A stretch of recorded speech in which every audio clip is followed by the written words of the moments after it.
Hey, how's it going everybody? Freddy here with a bit of a tutorial on how I did the effects in my recent video experiment.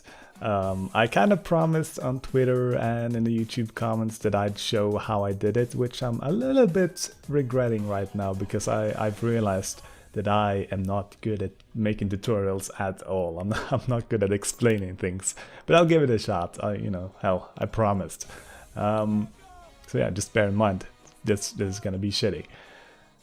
Anyways, here we are in Source Filmmaker on beautiful Arena of Blast. If you're confused about this strange map that you've never seen because no one ever plays Arena. It's a really cool map, it looks super cool, and it's perfect for this shot that we're gonna make. So, the whole thing that spurred my inspiration and made me want to make this video was that I found a setting in Source Filmmaker that I had no idea existed before. The Z near and Z far settings for the camera. And you find those by going right click on the camera, show an element viewer and camera. And they're right there. Z near, Z far. And what this does is it sort of changes how far the camera can see in a way. So you'll see if we change the Z near to a higher number, say 3000, a lot of stuff close to the camera is gonna disappear, and the higher you set it, the more stuff is gonna disappear further away from the camera. So 1000 looks like that, and the default setting is 3. And then we have Z far, does the same thing except, it starts far away.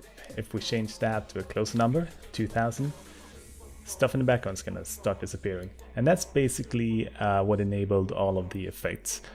So yeah, thanks for watching, and I hope you learned something. We'll do an example, because there's some After Effects in this too. It wasn't just SFM. I'll show you how I did the final shot in the video, the off-blast scene. So what we got going on in this example is we've got the map slowly drawing in. We see this sort of wireframe stuff coming first, and then as the shot moves on, it gets replaced by the real actual map, and it slowly draws in, and the background transitions in, and we've got the original map, sort of. So what we're gonna do here in our shot is we're gonna go back into the element viewer and set the Z near to a bit of a higher number, maybe 1200. And then we're gonna make a quick camera move.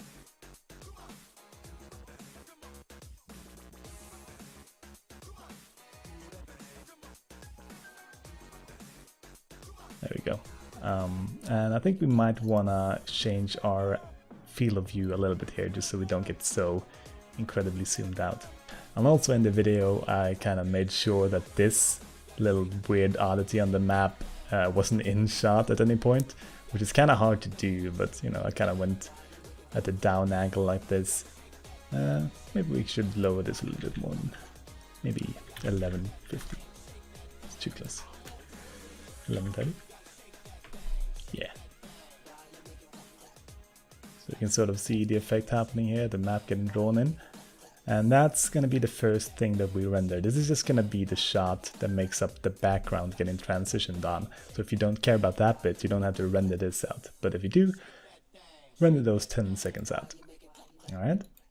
Next up is going to be a little weird. We need to get rid of the background so that we can have just the map drawing in with a transparent background. To achieve that, we're going to go into the game engine here by pressing F11 and then opening up the console. I don't know if there's an easier way to open the console. This is how I do it.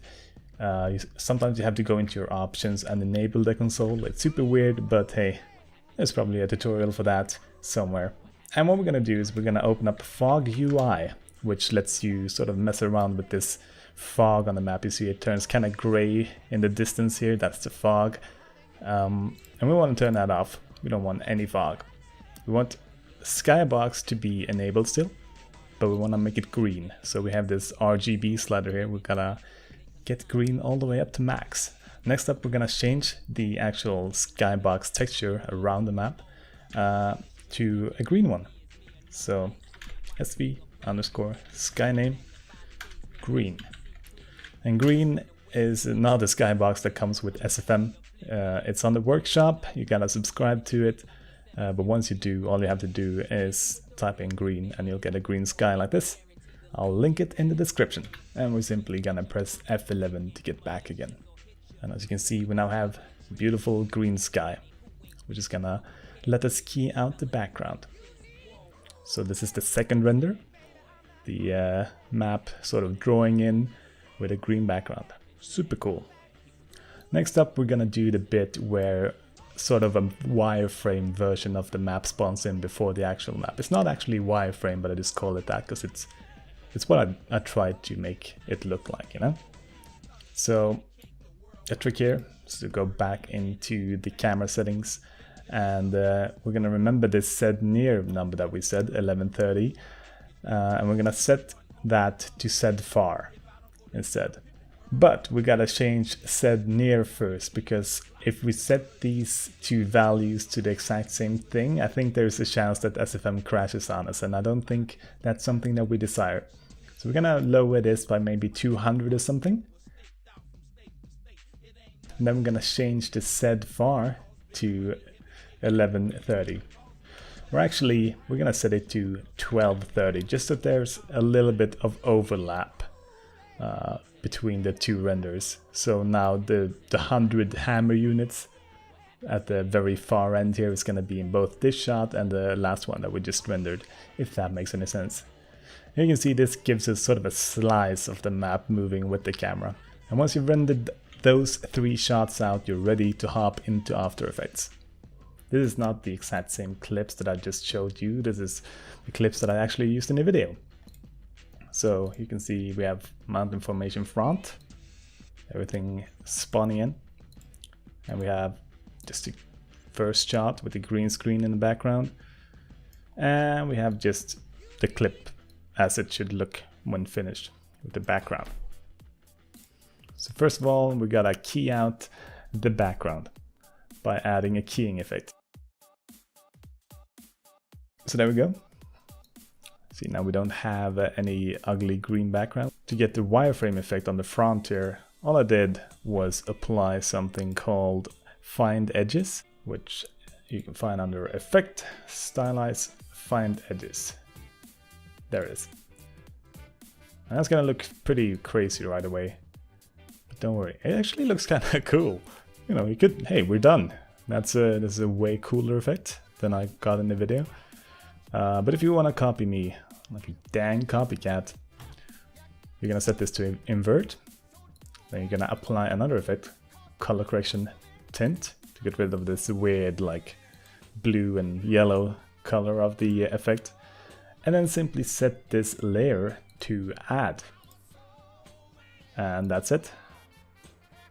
Now you have the map drawing in slowly before the rest with that sort of wireframe effect. And then of course I applied some glow and some color, but that's the basic effect.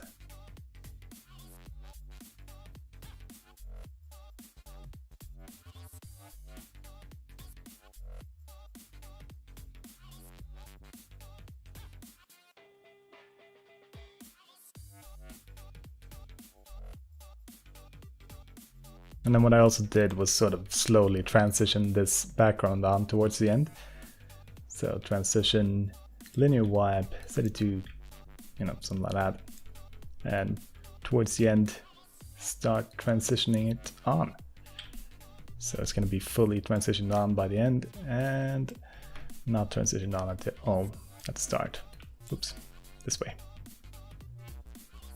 And then just set the background to be something sort of retro futuristic, like a cool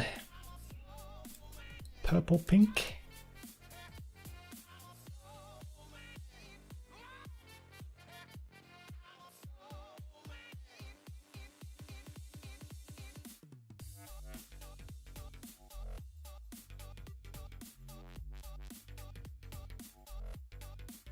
And that's basically the whole effect.